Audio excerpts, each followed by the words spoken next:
दिवंगत उपमुख्यमंत्री अजित पवार यांच्या 28 जानेवारीच्या विमान अपघातानंतर पहिल्यांदाच राष्ट्रवादी काँग्रेसचे आमदार रोहित पवार यांनी वैद्यकीय विसंगतीचा धक्कादायक मुद्दा उपस्थित केला। अपघातानंतर अजितदादांचा मृतदेह असामान्यपणे फुललेला असल्याचा दावा करून त्यांनी घातपाताची शक्यता सूचित केली। रोहित पवारांची पत्रकार परिषद। रोहित पवार म्हणाले, डॉक्टरांनी दिलेल्या माहितीनुसार दादांची बॉडी खूप जास्त फुगली होती। विमानात आग लागून स्फोट झालेल्या अपघातात असा प्रकार सामान्य नाही।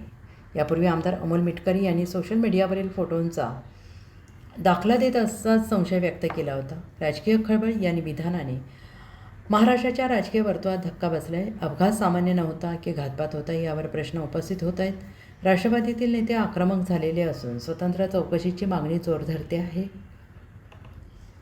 अजित पवार यांच्या अपघाताचा सारांश। 28 जानेवारीला झालेल्या भीषण विमान अपघाताने संपूर्ण महाराष्ट्र हादरला। अपघाताचं नेमके कारण अद्याप स्पष्ट नाही, पण आता वैद्यकीय पुराव्यांमुळे गूढ गडद झालेला आहे। या संशयास्पद विधानाचा पुढील खुलासा काय असेल हे पाहणे महत्त्वाचं आहे।